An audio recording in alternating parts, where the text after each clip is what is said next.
Hello friends, तो ये है थर्ड पार्ट, स्टार्ट करते हैं।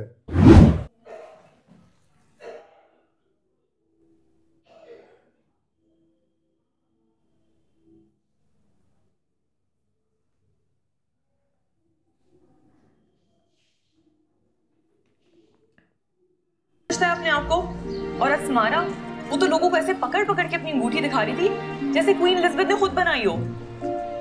तुम सुन रही हो ना मेरी बात? पिछले घंटे से सुन रही हूँ। यार ज़ारून तो ऐसे प्रिटेंड करता था जैसे उसको भी शादी करनी ही नहीं है। जब उससे पूछती थी कहता था पहले एस्टैब्लिश हो जाऊंगा फिर शादी करूंगा। पता नहीं क्या हो गया। और अब उसने अस्मारा से कर दी। पहले 24 घंटे उसमें कीड़े निकालता रहता था और अस्मारा खुद हर वक्त उससे चुड़ैलों की तरह लड़ती रहती थी। अब कैसे अपने एंगेजमेंट रिंग फ्लॉन्ट करती है जैसे माउंट एवरेस्ट क्यों ना कॉन्कर कर लिया। मैं तो ज़ारून को बहुत इंटेलिजेंट समझती थी, लेकिन वो तो बिल्कुल बुद्धू निकला। ये टेस्ट है उसका। I don't even find a single thing common between them. और फिर इसने अस्मारा से एंगेजमेंट करवा ली। Just disgusting.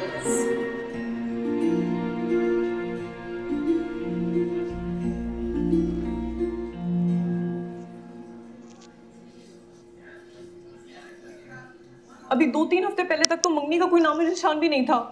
पता है अपनी बहन की शादी को मुझे कितनी स्पेशल इंपॉर्टेंस दे रहा था।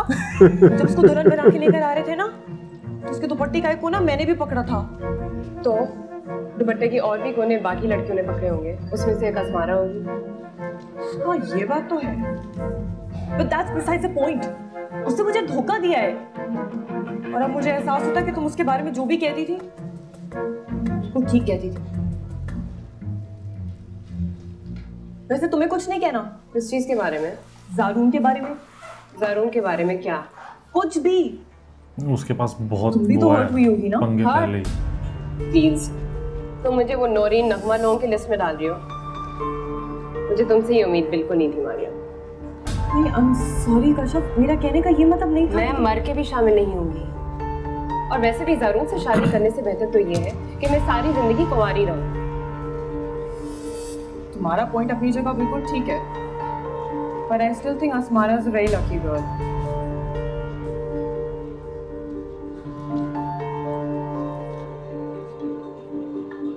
तुम्हें पता है, हमारी जब से मंगनी हुई है, हमारी क्लास की लड़कियां जज जज के पागल हो रही। They are behaving as if मैंने उनकी एंगेजमेंट तोड़वाई और तुमसे मंगनी की हो। I mean, hypocrisy की हद होती है।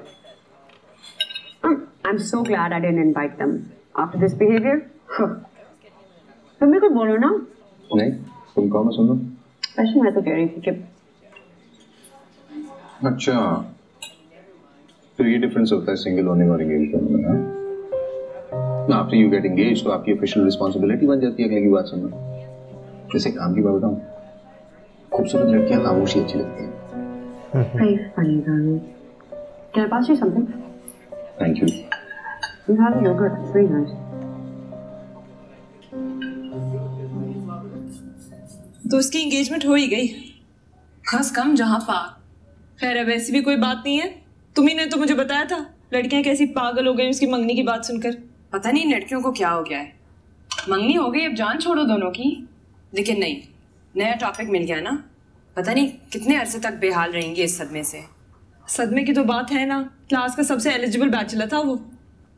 तो शक्ल और सूरत और खानदान से तो नहीं बनती ये बात। मोस्ट एलिजिबल बैचलर के लिए किरदार और वैल्यूज की जरूरत है। पता नहीं लड़कियों को पैसों के सामने और कुछ नजर क्यों नहीं आता। पैसा तो तुम्हारी नजर में भी बहुत अहम है। हाँ अहमियत तो है, लेकिन मैं अपना पैसा खुद कमाना चाहती हूँ। अमीर लड़कों के आगे पीछे घूमकर उनकी खानदान, नाम और नस्ब की भीख नहीं मांगना चाहती। अपने शनाख्त के लिए मुझे इन चीजों की कोई ख्वाहिश नहीं है कि मैं ज़ारून जैसे लड़कों के सामने बिछ जाऊं।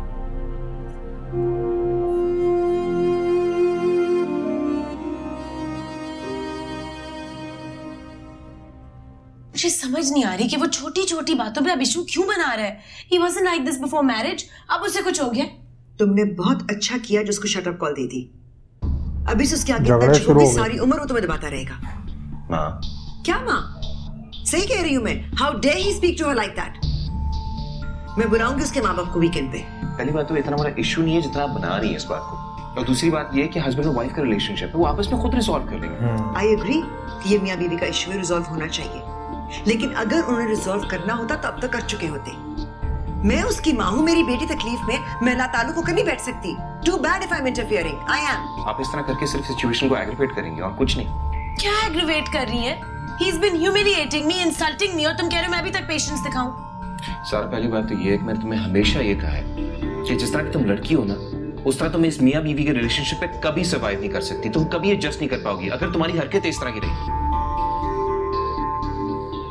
तुम क्या चाहते हो? मैं बीवी के नाम का लेबल लगा के उसके जूते चाटना शुरू कर दूं? मैं ये नहीं कह रहा। मतलब तुम्हारा यही है? फाइन, ठीक है, मैं आप लोगों के सामने कुछ नहीं बोलूंगा, क्योंकि आप लोगों के सामने कुछ भी बोलना बेकार है। आप लोगों की सोच आप लोगों को मुबारक हो, लेकिन आप लोगों को मैं ये बताता चलूं कि फरहान ने ऐसा कुछ नहीं किया है जिस बात का आप लोग इतना बड़ा बतंगड़ बनाए। तुम मेरे भाइयों की उसकी साइड ले रहे हो। Shame on you. सारा ये इशू भाई बहन का नहीं है, बात असूल की है और तुम्हारे फायदे की है। असूल की बात नहीं है। You're just a chauvinist. That's it.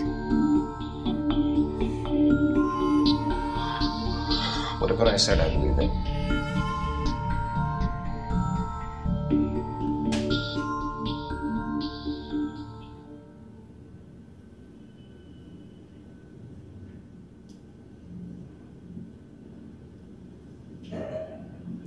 अम्मी मैं सोच रही थी आपने हमारे शादी के लिए जो जेवर रखे थे उसे बेच लें। बेटा कोई इतना बहुत सारा जेवर तो नहीं है मेरे पास, थोड़ा सा ही है। हाँ थोड़ा है, लेकिन कम से कम शनीला के 2 साल तो गुजर जाएंगे ना, और उतने में इंशाल्लाह मेरी जॉब का तो कुछ हो जाएगा। लेकिन बेटा अगर मैंने इस वक्त वो जेवर बेच दिया तो बाद में जेवर बनाना बहुत मुश्किल हो जाएगा। अम्मी तालीम के जेवर से बढ़कर दुनिया में और कोई जेवर नहीं है। हमारे पास ये जेवर होगा तो हम दुनिया का कोई भी जेवर खरीद सकते हैं। 4 सोने की चीजें बचाकर हमने क्या करना है? हाँ लेकिन बेटा सबसे कीमती चीज मेरे पास यही जेवर है। अगर मैंने ये जेवर भी बेच दिए तो बचत नाम की कोई चीज नहीं रहेगी मेरे पास। अम्मी आप तो हमेशा हमें कहती थी कि आपके पास सबसे कीमती चीज हम हैं, तो फिर ये सोना बेचकर आपको इतनी उदासी क्यों हो रही है?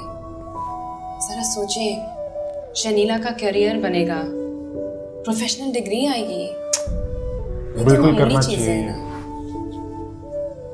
पढ़ाई के लिए तो करना चाहिए।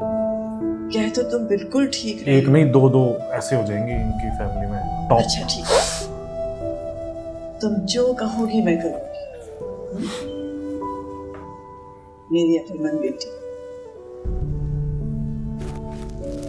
जिंदगी गुलजार है। मैं एमेंसिपेशन फॉर वुमेन को आज तक नहीं समझ सका। फेमिनिज्म, द लिबरेटेड वुमन, ये सारे के सारे कॉन्सेप्ट्स मेरे सर के ऊपर से गुजर जाते हैं। यानी वो औरत जो एक घर को बनाए और उसे बनाए रखने के लिए कॉम्प्रोमाइजेस और एडजस्टमेंट्स करने पर किसी कीमत पर तैयार ना हो, वो औरत आजाद है। वो औरत जो मर्द से उससे ज्यादा ऊंची आवाज में चिल्लाकर बात कर ले, आजाद है। वो औरत जो किसी भी किस्म की पाबंदी, जो उसकी अपनी सर्वाइवल के लिए कितनी भी जरूरी क्यों ना हो, ऐसी सब पाबंदियों को ना मानने वाली औरत आजाद है। औरत की आजादी का ये कॉन्सेप्ट मेरे जैसे मर्द के लिए बहुत खतरनाक है। At the end of the day, मैं अस्मारा को वैसी औरत बनने से कैसे रोक सकता हूँ कि वही सब कुछ मेरे घर में प्रैक्टिस किया जाता है। जिंदगी गुलजार। दोस्तों इसी के साथ 3rd पार्ट एंड होता है। मिलते हैं 4th पार्ट में। Bye bye.